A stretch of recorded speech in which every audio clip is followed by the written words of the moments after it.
भद्रकाली कपालिनी दुर्गा क्षमा शिवा धात्री स्वाहा स्वधा नमस्तुते। जय माता दी दोस्तों, आप सभी लोगों का स्वागत है हमारे YouTube चैनल में। आज हम बात करने वाले हैं बी नेम वाले जातक का साल 2022 से लेकर 2027 तक कैसा रहने वाला है आपका। मेरे प्रिय दर्शक, हम आपको बताएंगे कि आपके 5 साल तक का समय कैसा रहेगा, आपका प्रेम संबंध कैसा रहेगा, आपका कैरियर कैसा रहेगा, आपको धन का लाभ होगा या धन की हानि। तो आइए हम सबसे पहले बात कर लेते हैं कि आपका सेहत कैसा रहेगा। आपसे अत्यधिक काम की अपेक्षा की जाएगी। आप कुछ भी किस्मत के भरोसे या कोई भी छोटा सा काम किसी और के भरोसे नहीं छोड़ सकते। हालांकि अंत में कोई बहुत अच्छी खबर मिलेगी जो आपके प्रयासों की सहायता से संबंधित होगी। आप अभी किसी ऐसी स्थिति से बाहर निकलने की कोशिश कर रहे हैं जिससे बाहर निकलने की हर कोशिश अभी नाकाम साबित हो रही है। लेकिन इसका अर्थ यह बिल्कुल नहीं है कि आप जिम जाना या अच्छा खाना भूल ही जाएं। खुद की अपेक्षाएं थोड़ी सी कम रखें। खुद को असाधारण साबित करने की कोशिश को छोड़कर कुछ बातों पर ईश्वर के ऊपर ही छोड़ दें। आपकी परेशानी कहीं से कम होने का नाम ही नहीं ले रही है। साल आपके लिए स्वास्थ्य की दृष्टि से हल्का ही रहने वाला है। शरीर में ताजगी का अभाव रहेगा। हर समय थकान या किसी अन्य प्रकार की परेशानी का अनुभव होगा आपको। इसी की वजह से यह कि आपकी कुंडली में गर्म स्वभाव वाले मंगल 12वें भाव में स्थित है। इसके अलावा वक्री बुध का होकर गोचर करने से 12वें भाव में आ जाएंगे। दोनों ग्रहों की स्थिति के कारण आपको स्वास्थ्य समस्याओं का सामना करना पड़ सकता है। अगर पहले से कोई समस्या चले आ रही है तो उसमें वृद्धि हो सकती है।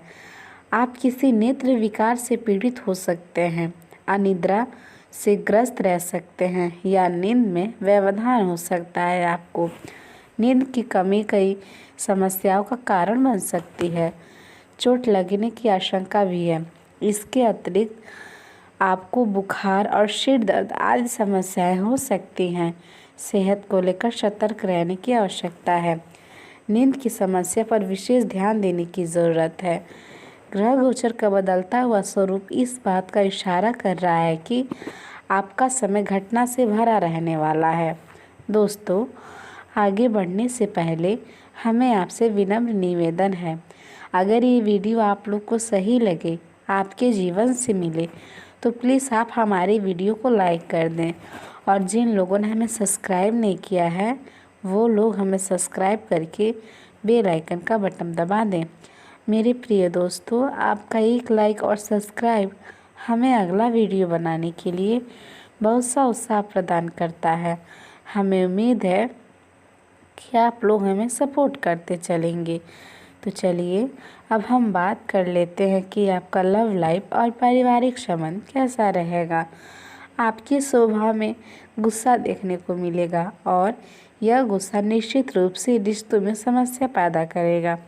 अपने स्वभाव पर नियंत्रण रखने की कोशिश करें आप। विवाहित जातकों के लिए शुरुआत बहुत अच्छी रहेगी, लेकिन यह भी ध्यान देने की बात है कि मंगल की दृष्टि 7वें भाव पर है। मंगल गर्म ग्रह है और उनकी यह स्थिति जीवन साथी के स्वभाव में उग्र बनाएगी, जिससे पति पत्नी के रिश्तों में तनाव आएगा और यह तनाव पारिवारिक वाद विवाद को जन्म देने वाला होगा। व्यर्थ के विवादों से बचने की कोशिश करें। जीवन साथी अगर गुस्से में हो तो उससे अपने व्यवहार से और उसे क्रोधित ना करने दें और आप धैर्य बनाए रखें। स्थितियों को और नहीं बिगाड़ने देने का एक भी मौका ना दें। यही एकमात्र उपाय है इसका कि आप बिल्कुल चुपचाप रहें। आपके मुश्किल समय में आपके प्रिय ने आपको काफ़ी प्रेरणा और आगे बढ़ने की हिम्मत भी दी है और आप इसके लिए उनका काफ़ी सम्मान भी करते हैं, लेकिन किसी विशेष परिस्थितियों की वजह से आप दोनों के बीच गलतफहमी आ गई है और दूरी की यह खाई बढ़ती जा रही है। स्थिति को बिल्कुल ख़राब होने से पहले आप संभाल लें। यह साल तीव्र भावनाओं के नाम रहेगा। रोमांस के नाम पर आपकी मांगें तो बढ़ी हैं, लेकिन आपने अपने पार्टनर की भावनाओं की शक्ति और उनकी सहायता को काफ़ी कम करके आंका है। अगर आप अपने रिश्ते के हिसाब से अपनी मांगों को देखेंगे तो पाएंगे कि वो आपके पार्टनर की तुलना से कहीं ज़्यादा अच्छे हैं। समय का उपयोग अपने संबंध में थोड़े भावनात्मक के लिए करें। आइए अब हम बात कर लेते हैं कि आपको धन का लाभ होगा या धन की हानि। आपका व्यवहार याद करने योग्य होगा। अपने लाभ के लिए इसका प्रयोग करें। लोगों से मिले, उनसे सकारात्मक बात करें। एक सकारात्मक शरीर की भाषा बनाए रखें। यहाँ से एक नया अवसर अंकुरित हो सकता है। यह एक नई परियोजना शुरू करने के लिए अच्छा सप्ताह है। अपने संगठन कौशल को याद रखें और अपने आप को व्यवस्थित रखें। अंत में एक अप्रत्याशित लाभ की संभावना भी बनी हुई है। हालांकि आप सावधान और व्यवस्थित हैं, पर किसी दूसरे के कार्यभार के लिए आप जवाबदेह होंगे।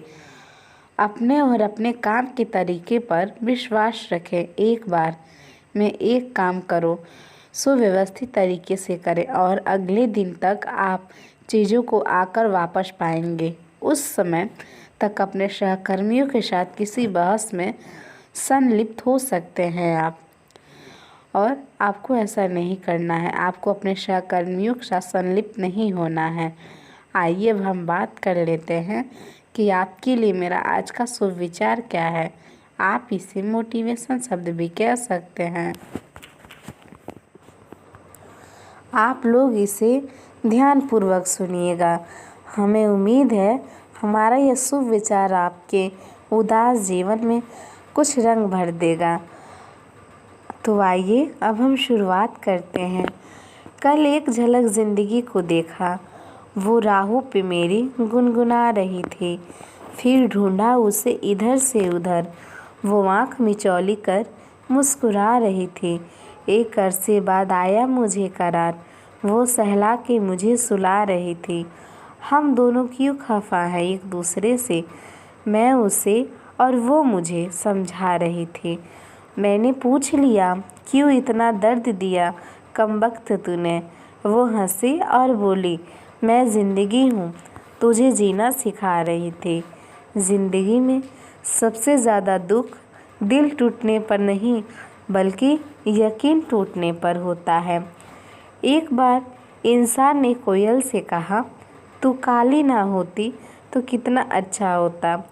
सागर ने कहा, तेरा पानी खरा ना होता तो कितना अच्छा होता। और गुलाब ने कहा, तुझमें अगर कांटे ना होते तो तू कितना अच्छा होता।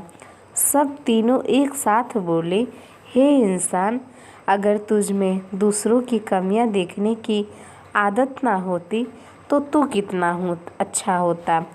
खुशी पैसों पर नहीं, परिस्थितियों पर निर्भर करती है। एक बच्चा गुब्बारा खरीद कर खुश होता है तो दूसरा उसे देखकर खुश होता है। मेरे प्रिय दर्शक, हमें उम्मीद है हमारा ये शुभ विचार आपको काफ़ी पसंद आया होगा। आपका बहुत बहुत धन्यवाद हमारा ये वीडियो देखने के लिए। हम फिर से मिलते हैं अपने नेक्स्ट वीडियो में। तब तक के लिए जय माता दी। आपका दिन शुभ हो।